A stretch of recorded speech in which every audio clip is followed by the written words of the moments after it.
Toda historia tiene un fin y ha llegado el tiempo de la nuestra.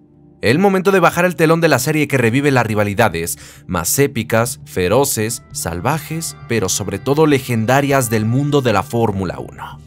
Aquí conociste el duelo que rompió la amistad entre Lewis Hamilton y Nico Rosberg, la guerra abierta entre Alonso y Hamilton, el épico duelo de Fernando y Sebastian Vettel, el auténtico duelo de caballeros de Häkkinen y Schumacher y la batalla de Lewis Hamilton y Sebastian Vettel.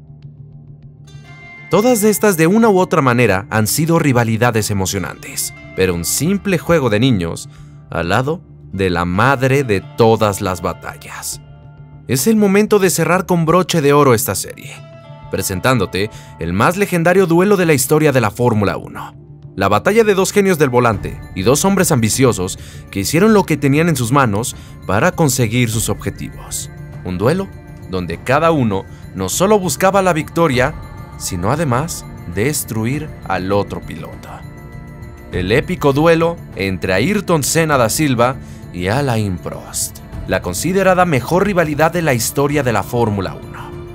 Pero antes de comenzar este capítulo te contaré que al ser el último episodio y tener 4 temporadas de batallas directas entre ambos, este capítulo final será dividido en 4 partes que iremos sacando a lo largo del año para no despedirnos tan rápido de la serie. Pero sin más, damas y caballeros, bienvenidos sean así al capítulo final de rivalidades legendarias de Fórmula 1. Ayrton Senna versus Alain Prost.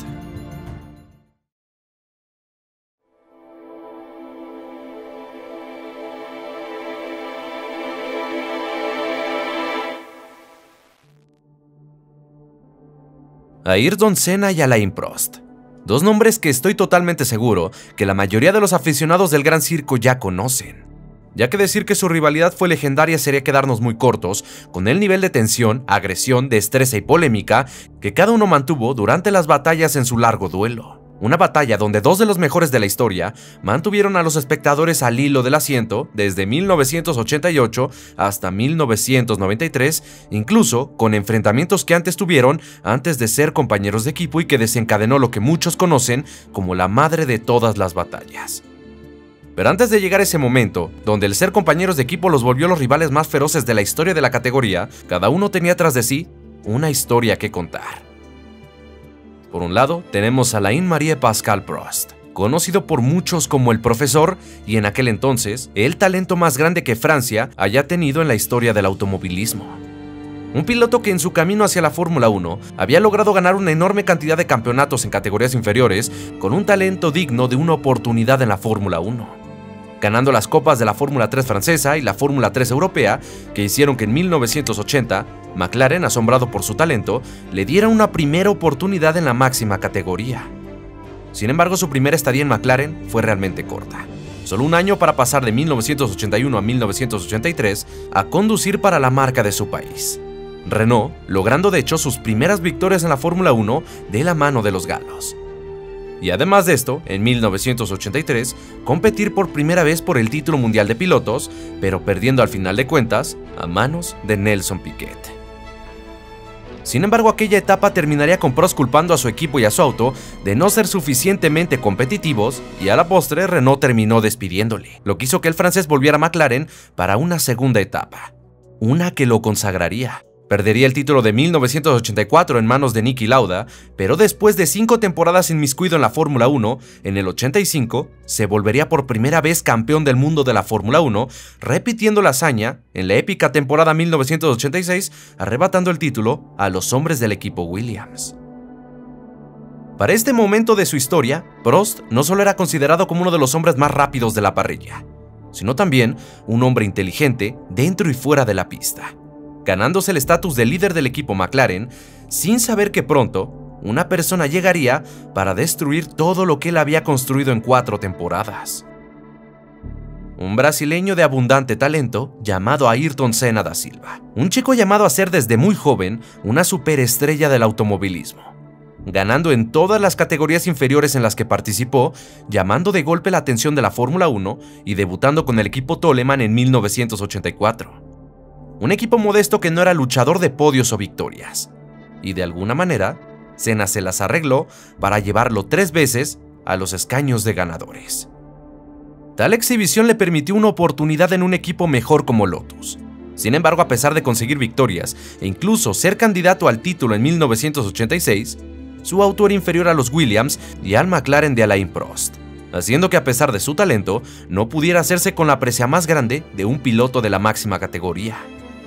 Sin embargo, para 1988 su vida daría un radical giro de 180 grados, ya que en el 87 Lotus fue motorizado por Honda y Senna construyó una muy buena relación con ellos. Y para el 88, los japoneses se irían a motorizar a McLaren y justamente este equipo estaba buscando un piloto que acompañara a Prost. Honda obviamente lo candidateó gracias a que se entendían perfectamente, pero tenía que ganarle ese asiento justamente a su compatriota Nelson Piquet. Pero curiosamente, cuando a Prost le preguntaron si lo quería él o a Nelson de compañero de equipo, este eligió a Ayrton Senna, lo que hizo que para 1988 la dupla Senna y Prost naciera oficialmente. Pero además de esto, McLaren había diseñado un monstruoso monoplaza. Diseñado por Gordon Murray y motorizado por Honda, estaban a punto de dominar sin ningún tipo de oposición la Fórmula 1. Pero además, sin saberlo, estaban a punto de involucrarse en la batalla más legendaria de la historia de la Fórmula 1, con Senna teniendo una oportunidad de oro para cumplir su sueño de ser campeón del mundo, y con Prost buscando seguir siendo el líder del mítico equipo británico. Y 1988 era el año donde esta rivalidad comenzaría, y donde el primer escenario sería la casa de Senna en Brasil, lugar donde sería la primera ronda del Mundial y el inicio que marcaría la batalla que cambiaría para siempre la vida de Ayrton Senna da Silva y Alain Prost.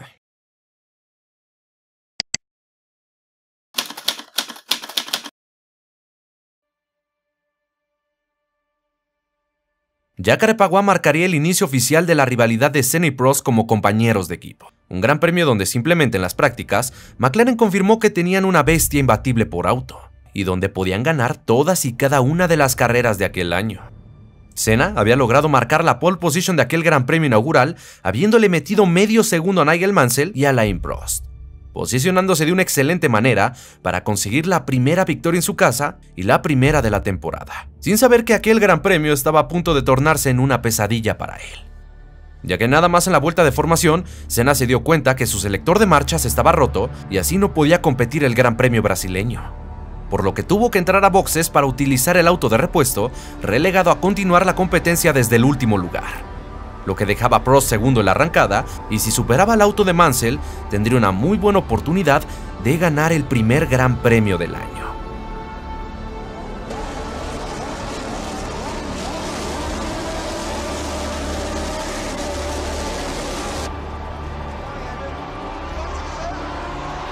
Prost no tardaría más de una curva en tomar el liderato, y de a poco empezó a construir una obscena distancia entre él y todos sus perseguidores.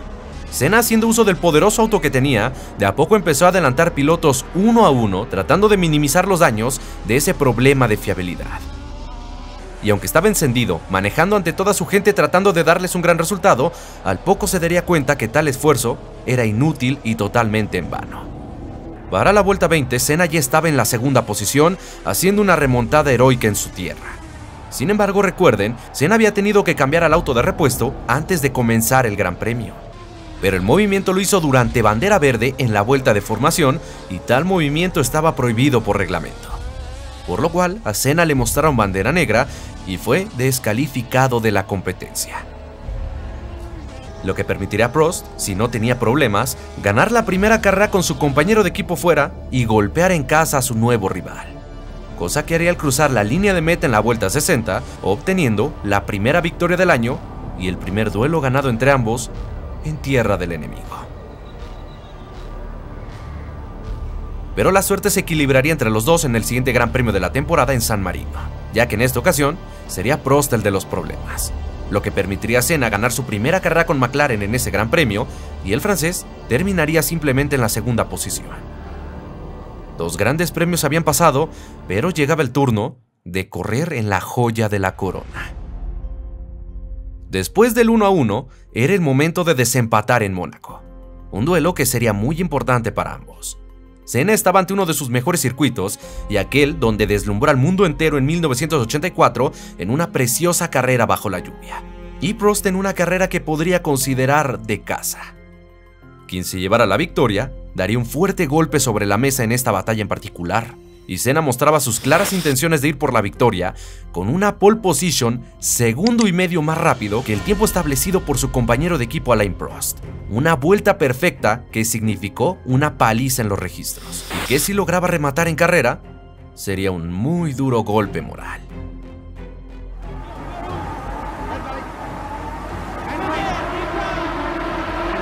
Senna defendería bien su primer puesto. Sin embargo, Prost largó bastante mal y rápidamente fue adelantado por el Ferrari de Gerhard Berger. Un gravísimo error porque durante la mitad de ese gran premio, mientras Senna construía una absurda ventaja entre él y los dos pilotos que tenía detrás, Prost perdía mucho tiempo al no poder adelantarlo en un circuito donde no es para nada sencillo. Prost eventualmente adelantaría a Berger en la vuelta 54, pero con menos de 30 vueltas para el final, por más que Prost volara, se veía imposible que le descontara el casi minuto que el brasileño le sacó durante el Gran Premio. Y todo se encaminaba a una aplastante victoria para Senna, hasta que a 16 vueltas del final, Senna se había estrellado en la curva de Portier. Todo provocado por un fallo de concentración, uno gravísimo, teniendo la carrera prácticamente ganada, y terminó abandonando aquel Gran Premio de Mónaco por algo que había sido exclusivamente su culpa. Doblemente costoso, porque sería Prost quien terminaría heredando la victoria, y a pesar de ese error en la salida, hizo lo que Senna no pudo: llevar su auto hasta la línea de meta y poner el tablero 2-1 a su favor en el marcador de victorias. Prost volvería a ganar en México la siguiente ronda y dejaba esto con un particular 3-1 entre ambos. Y en la tabla de pilotos, Prost lideraba con 33 puntos y Senna estaba tercero con 15. Una buena ventaja inicial en estas primeras carreras del año. Pero en esta temporada en particular y con la ventaja que tenía McLaren en su auto, no era para nada algo irrecuperable para el brasileño. Pero ya nos encargaremos de explicarte por qué más adelante, ya que semanas después era el turno de correr en Canadá.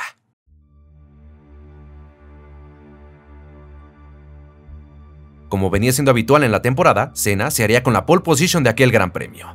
Y el brasileño no podía permitir que Prost le sacara otra victoria más de diferencia en este marcador personal que cada uno tenía. Ganar en Canadá era un asunto prioritario. Y obviamente Prost, con una racha ganadora, quería poner más tierra de por medio entre él y Senna. ¿Quién se impondría en esta batalla en suelo canadiense? Solo el tiempo nos lo iba a decir.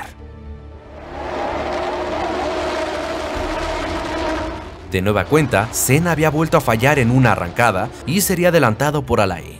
Un Alain que rápidamente empezó a trabajar buscando poner distancia entre él y su compañero de equipo. Pero a pesar de los intentos del francés, Senna nunca se le despegaría, y aunque en esas primeras vueltas no tenía una clara zona donde atacarlo, el brasileño era paciente a la espera de una oportunidad. Senna no le daba nada de espacio para respirar al francés. Él sabía que necesitaba esa victoria y no iba a permitir que nada se interpusiera en ella. Por 19 vueltas, Senna había estado cazando a Prost. Pero justo en ese giro, aprovecha una oportunidad, sale bien pegado al McLaren rival y busca la oportunidad cuando ésta se aparece.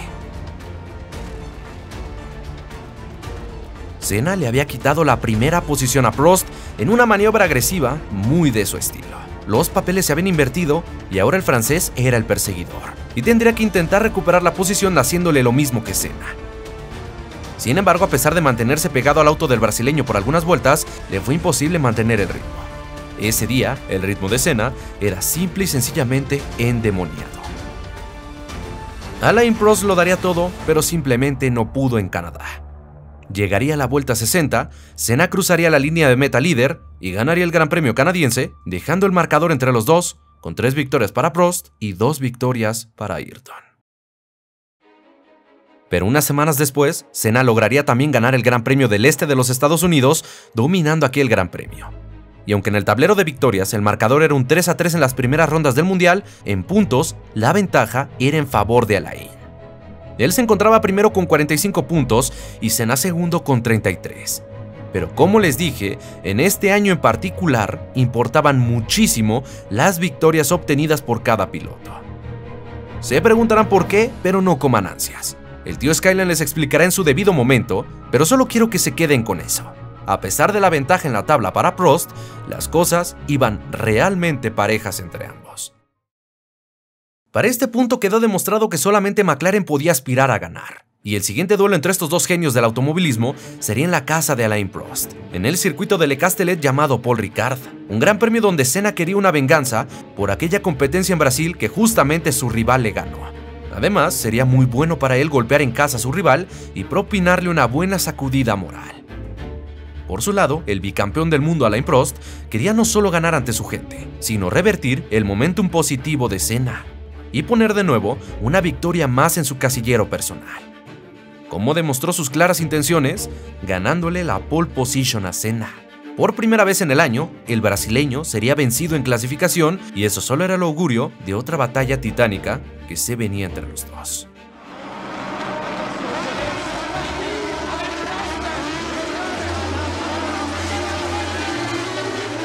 Prost no quería darle nada de espacio a Senna y defendería muy bien su primer puesto en esta salida.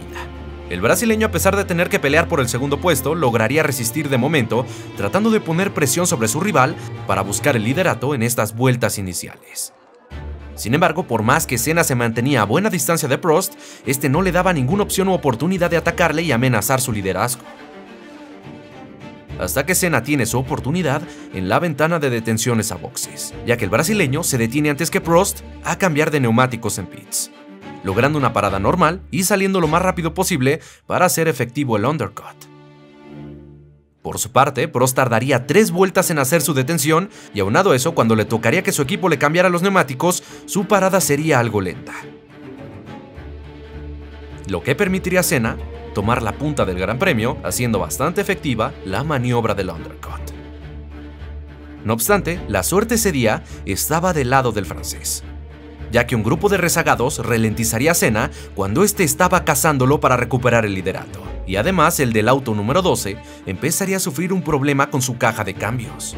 2 elementos que permitían a Prost ponerse a tiro de recuperar la victoria, por lo que, cuando ve la oportunidad ante él, simple y sencillamente va a por ella.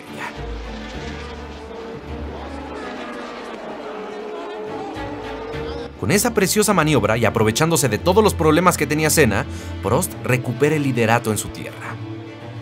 Senna no quería ser conformista. Le habían sorprendido con esta maniobra y quería recuperar el liderato, pero los problemas que tenía con la caja de cambios serían un gran lastre para él. Y aunque durante algunas vueltas él estuvo ahí, luchando por la victoria, al final tuvo que desistir.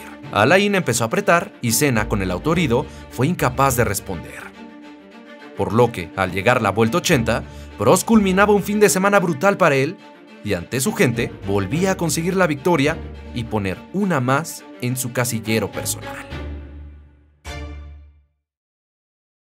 Esta victoria había sido un buen golpe de autoridad y moral para él. Prost tenía más victorias que Senna, era el líder de la tabla de pilotos y todo pintaba bastante bien para él. Sin embargo, las cosas de a poco empezarían a tornarse oscuras, ya que en el siguiente Gran Premio en Gran Bretaña, bajo la lluvia, Senna ganaría aplastando a sus rivales, con Prost retirándose al sentir su auto inmanejable en esas condiciones. Además de que unas semanas después, el brasileño volvería a anotar una aplastante victoria en el Gran Premio de Alemania. El momentum estuvo cambiando varias veces durante ese 1988, y tras ese Gran Premio alemán, Prost seguía siendo el líder de la tabla mundial de pilotos. 3 puntos de ventaja tenía sobre su rival, pero su preocupación era el marcador de victorias, ya que Senna lo había revertido y ahora él tenía 5 para este punto, mientras que el francés tenía 4. Y sí, ya sé que quieren saber por qué es tan importante conseguir victorias en esta temporada, pero créanme, aún no es el momento para explicarlo. Tengo un motivo, así que por favor, simplemente tengan paciencia. Solo les puedo decir que Prost estaba en un aprieto y necesitaba igualar las tablas con Senna en Hungría, o este mundial de a poco se le iba a empezar a complicar. Hungría es conocido por muchos como el cartódromo de la Fórmula 1, debido a su tamaño, configuración y su combinación de curvas. Y este cartódromo vería un nuevo capítulo del enfrentamiento legendario que Senna y Prost mantuvieron durante toda esa temporada. Solo que en la clasificación de aquella competencia, las cosas no empezarían nada bien para el bicampeón del mundo. Senna, como de costumbre, se había hecho con la pole position y largaría en la mejor posición en el Gran Premio húngaro, pero Prost solo pudo ser séptimo. Un mal momento para tener una mala clasificación y en un circuito donde adelantar no es fácil, no era un buen presagio particularmente. Pero son los días domingo donde se reparten los puntos y ambos, tanto Senna como Prost, tenían mucho trabajo que hacer. Senna haría una muy buena salida, dándole 0 opciones a los rivales. Por su parte a Prost le tocó hacer una mala salida, y no le quedaría de otra más que lidiar con ello. Pero rápidamente empezaría a adelantar a los rivales con la esperanza de alcanzar a Senna y evitar su 6ª victoria de la temporada. Mientras que Prost recuperaba posiciones adelantando pilotos uno por uno, Senna tenía que defender su liderato en contra del Williams de Nigel Mansell, pero las cosas se le facilitarían bastante cuando este trompearía mientras estaba batallando con él, dejando a Ayrton solo, mientras su compañero seguía adelantando rivales.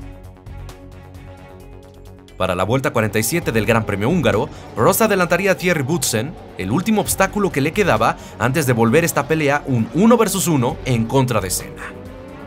Prost había logrado remontar desde la 9ª plaza y ponerse a tiro de una oportunidad de ganar este Gran Premio, ya que rápidamente el francés pondría presión sobre Senna y en muy pocas vueltas estaba pegado a su alerón trasero. El profesor y el virtuoso nuevamente se jugaban en pista la victoria de un Gran Premio. Pero tan solo unas vueltas después de ese adelantamiento que le hizo a Thierry Boutsen, esta batalla se encendería por completo. Los autos se pegarían y Prost tendría una muy buena oportunidad de atacar a Senna en igualdad de condiciones. Ve una oportunidad en la recta principal y se lanza, y estuvo a nada de hacer la hombrada de rebasar a 4 autos en movimiento, pero se pasa en la frenada y haciendo una pinza, Senna de milagro defiende la primera posición. Pero obviamente Prost no iba a quitar el dedo del renglón, y con pocas vueltas restantes, golpeaba y golpeaba buscando abrir la defensa brasileña. Pero este simple y sencillamente no le volvía a abrir una oportunidad como la que tuvo en vueltas pasadas. Y sin ceder a la presión, con medio segundo de diferencia entre ambos, Senna resistía, ganaba el Gran Premio de Hungría y el marcador de victorias era un 6-4 a favor del de Brasil. Una bonita batalla nos regalaron, donde Senna había sido el ganador. Para este momento, Ayrton tenía una racha de 3 victorias consecutivas en un estado de forma sublime y no cayendo en la presión de su rival. Prost estaba siendo vencido por su compañero de equipo, pero dentro de su cabeza empezaría a surgir una pequeña duda. Él se preguntaba si acaso el equipo estaba favoreciendo a Ayrton Senna.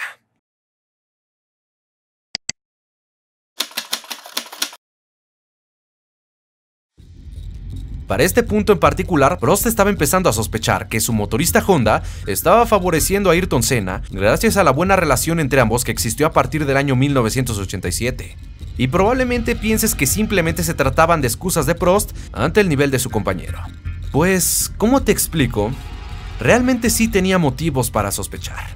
En ese año 1987, Senna y Honda crearon una alianza muy buena, ya que la mentalidad de trabajo duro de los japoneses se alineaba perfectamente con la dedicación natural que siempre había mostrado Ayrton Senna. Por ende, los nipones trabajaban muy de la mano con el brasileño, cosa que Alain tarde o temprano notaría. Su primer indicio fue cuando se dio cuenta que había más ingenieros trabajando del lado del motor de su compañero que del suyo. Honda veía de hecho en perspectiva a Senna como un samurái y a Prost como a una computadora. De ahí esa cierta predilección que la acusaba y que no dudó para nada en hacer pública. Al punto que incluso el presidente de la FISA, la institución que hoy conocemos como la FIA, Jean-Marie Balestre, públicamente pidió al motorista que le suministrara tanto a Senna como a Prost las mismas unidades de potencia con la misma tecnología. Pero además tendría que lidiar con otro asunto interno. Senna en algunas ocasiones tenía la costumbre de copiar los reglajes del auto de su compañero, sintiéndose bastante cómodo con la puesta a punto que el francés ocupaba en los grandes premios. Algo que él descubrió en Brasil en la primera carrera del año, cuando tuvo que usar el auto de repuesto que justamente estaba configurado para Prost. Teniendo esta sospecha, Prost ha intentado jugarle una trampa a Senna en el siguiente Gran Premio de Bélgica, ya que antes de aquel Gran Premio, Prost tomó la decisión de cambiar el setup quitando un poco de ala para ganar más velocidad en recta y así tomar por sorpresa a Senna. Una trampa donde el tiro le salió por la culata, ya que durante todo ese Gran Premio belga tuvo problemas con el equilibrio de su monoplaza. Y Senna, quien se mantuvo firme a la configuración original, terminó ganando aquel Gran Premio sacándole 30 segundos a su compañero de equipo. Una victoria que dejaba el marcador en un 7-4. Un golpe durísimo para Alain, porque a pesar de que en la tabla de pilotos la diferencia era de solamente 3 puntos entre ambos, les dije que importaban mucho las victorias que consiguiera cada uno en aquel año. Pero aún no ha llegado el momento de explicarte el porqué de eso. Aunque para McLaren, este había sido un gran premio fascinante. Un nuevo 1-2 de sus pilotos, que en ese punto en particular de la temporada habían logrado que el equipo británico asegurara el Mundial de Constructores. Ahora más que nunca, para Prost era imperativo evitar que Senna le sacase otra victoria más en la temporada.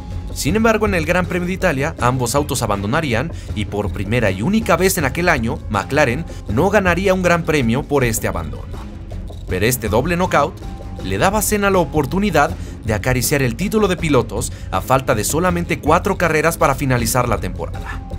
No podía permitir por nada del mundo que Brasil se fuera con un 8-4 en el marcador en el siguiente Gran Premio de la temporada, porque de ser así, un título que ya para este punto se antojaba difícil, estaba a nada de volverse una misión imposible, por lo cual el Gran Premio de Portugal era el ahora o nunca para el bicampeón del mundo.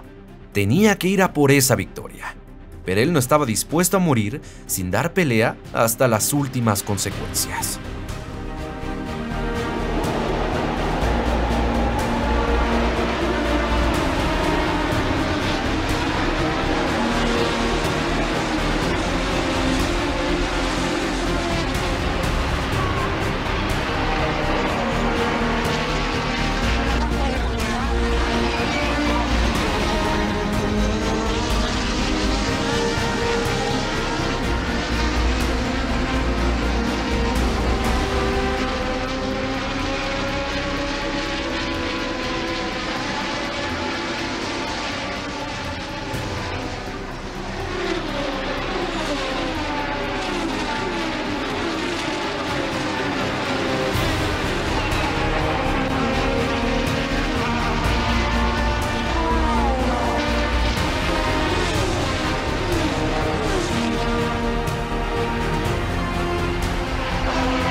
Prost ganaría el Gran Premio portugués prolongando su vida en la lucha por este mundial. Pero esta batalla había dejado a Prost particularmente molesto con Senna, ya que el brasileño lo estranguló de manera peligrosa en la recta principal durante su batalla en esta competencia.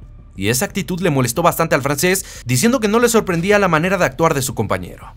Aunque Senna tampoco se quedó callado al respecto, diciendo que no entendía la ira de Prost cuando él también lo empujó contra el pasto durante las primeras vueltas del Gran Premio portugués.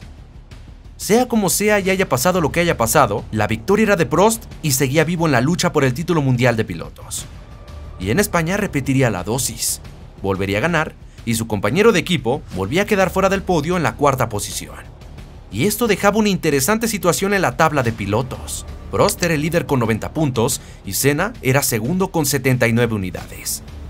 Pero recordarán, durante todo este video fui muy insistente con la importancia de las victorias obtenidas durante la temporada. Y a pesar de que Prost tenía el liderato de la tabla mundial de pilotos con una buena ventaja a su favor, si Senna ganaba el siguiente Gran Premio de Japón, él sería el campeón del mundo a falta de una carrera por correrse en el Gran Premio de Australia. Te preguntarás cómo es esto siquiera posible, tomando en cuenta la posición de Prost como líder de la tabla. Le sacaba más de 9 puntos, que era lo que repartía la victoria. ¿Cómo es posible entonces que si Senna ganaba aquel Gran Premio, él sería el campeón del mundo? Pues bueno, ha llegado la hora de explicarte por qué te mencioné tantas veces que era importante conseguir victorias en esa temporada 1988. En aquel año entró en vigor una normativa extraña. Verán, se decidió que para esa campaña se utilizara un sistema de puntos basado en el descarte. Esto va a ser un poco complicado de explicar y si tengo que ser honesto, ni yo lo entiendo al 100%, pero lo intentaré de la mejor manera posible. Ese año la Fórmula 1 tenía 16 grandes premios en el calendario. De esos 16 grandes premios, solo se tomarían como válidos los 11 mejores resultados del año descartando los 5 peores. Tras el Gran Premio de España que Prost ganó, los 5 peores resultados de Senna que se descartarían durante la temporada serían su descalificación en Brasil, el abandono de Mónaco e Italia, y el 4º y 6º puesto conseguidos en Portugal y España, dejando hasta ese momento a Senna con 75 puntos válidos. En cambio a Prost tenía 6 victorias y sus 5 peores resultados eran el abandono de Italia y Gran Bretaña y 3 de sus segundos lugares obtenidos, dejándolo hasta este momento con 72 puntos válidos. Por lo tanto, con este sistema de puntos basado en el descarte, el líder de la tabla mundial de pilotos virtualmente era Ayrton Senna. Por lo tanto, el match ball estaba a su favor para este penúltimo Gran Premio del año, porque si él ganaba el Gran Premio japonés, faltando solamente un Gran Premio por competirse en Australia, llevaría su casillero de puntos a 84, e incluso, si Prost llegaba segundo en aquel Gran Premio, sumaría un total de 78 puntos, haciéndolo campeón porque aunque Senna abandonase la última carrera del año, terminaría con 87 puntos válidos al descartarse ese abandono. Y Prost, aunque ganase en Australia, igualaría esos 87 puntos, pero gracias al criterio de desempate, el brasileño sería campeón al haber obtenido 8 victorias y el francés solamente 7. Miren, si esta explicación les causó una embolia como a mí, o si su cerebro se está friendo, como el mío, para efectos prácticos, si Senna ganaba en Japón, era campeón del mundo. Si Prost ganaba, el mundial se iba a definir al Gran Premio de Australia. Habíamos llegado a ese punto de todo o nada, el momento en el que el virtuoso y el profesor lucharían por ese campeonato mundial de pilotos. Uno buscando esa primera corona y el sueño que había perseguido desde niño, y el otro, el tricampeonato mundial que le daría un peldaño más alto en la historia de esta categoría. Un duelo de poder a poder. Misma maquinaria, dos genios del volante, en un templo japonés que estaba por decidir la consumación de un sueño o un mundial que se iba para el alargue.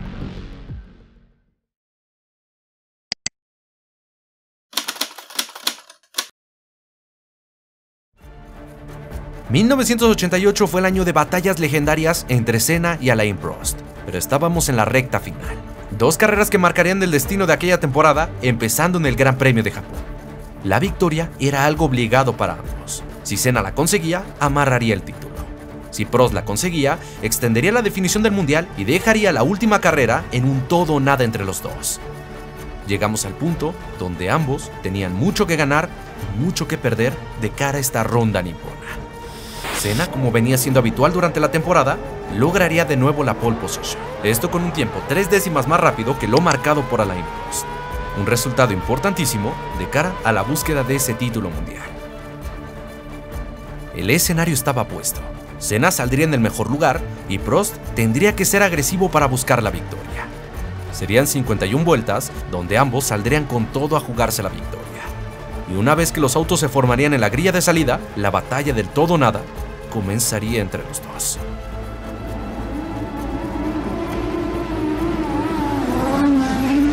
Las cosas rápidamente se complicarían para Senna.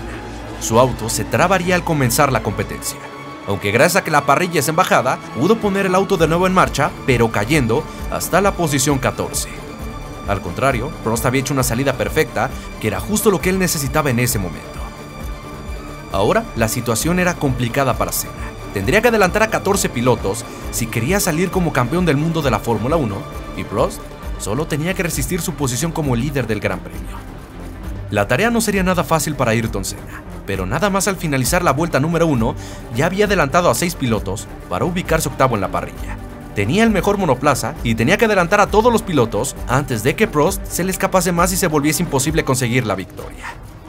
Y nada más pasadas 4 vueltas, Senna ya se había ubicado en la cuarta posición. Una carga tremenda, pero que no podía quedarse solamente ahí. Solamente que a pesar de ese infortunio en la largada, ese día la suerte estaba de su lado. Porque su rival tendría problemas con su caja de cambios y de hecho estaba siendo fuertemente acosado por el March de Ivan Capelli. Uno que casi le adelanta y le arrebata el liderato, aprovechando ese fallo del auto francés. Prost estaba sufriendo bastante. Senna estaba cazándole vuelta a vuelta y él tenía que tratar de resistir con la caja de cambios fallando. Y además, como si fuera poco, había comenzado a llover en el trazado de manera ligera, cosa que volvería a la conducción un poco más difícil y donde esto solamente beneficiaba a Ayrton Senna. Y solo 3 vueltas después de aquel intento de Capelli por tomar la punta, Senna ya se había pegado a los autos de los líderes. Había logrado la proeza, darles caza, y tenía ante sí su gran oportunidad de conseguir la victoria y el título, aprovechando lo herido que estaba su compañero de equipo. Capelli sería un obstáculo que tendría que librar el brasileño. La cosa es que el auto March no sería un oponente para Senna al tener que retirarse por problemas de fiabilidad, dejando un mano a mano directo entre los dos por el título mundial de pilotos. Era la vuelta 20 cuando el retiro de Capelli sucedió. Senna tendría más de la mitad de la carrera para adelantar a su compañero y Prost tendría la misma condición, pero para defenderse titánicamente con el auto en las condiciones en las que lo tenía, cosa que en un principio estaba haciendo.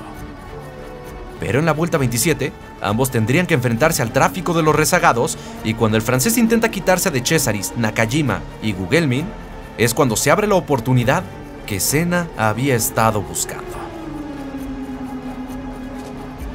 27 giros después de ese desastroso comienzo, y habiendo adelantado a 14 pilotos, Senna era el nuevo líder del Gran Premio japonés. Como les dije, Prost necesitaba ganar o tendría que despedirse de la lucha por el título. Pero por más que apretaba, por más que presionaba a su rival, esa molestia en la caja de cambios era un completo lastre. Y a pesar de su esfuerzo, a pesar de sus intenciones, tuvo que ver como poco a poco sus opciones de ser tricampeón del mundo se esfumaban de sus manos. Algo especialmente doloroso para él, porque él había logrado ser más regular que Senna durante toda la temporada. Él era el líder del mundial y aún así estaba a punto de perder en contra de Ayrton Senna. Un Senna que cuando tuvo que ser contundente, lo fue. Quizá no fue más regular que Prost durante el año, pero sí más ganador. Y en esta temporada, con ese sistema de puntos basado en el descarte, conseguir victorias, como les dije, fue algo totalmente indispensable. A partir de este momento, Senna metería una consecución de vueltas rápidas, alejándose totalmente de Prost y matando las pocas oportunidades que le quedaban de conseguir el título. Y al llegar la vuelta 51, la bandera a cuadros caía con Senna cruzando primero la línea de meta y por primera vez el brasileño era campeón del mundo de la Fórmula 1. Ayrton Senna da Silva tenía en sus manos el título mundial de pilotos. Ese sueño por fin se cumplió. Sin saber que la intensidad de las batallas que tendría a partir de ahora con Alain Prost solamente irían en ascenso y pronto se volverían un infierno para él y su compañero.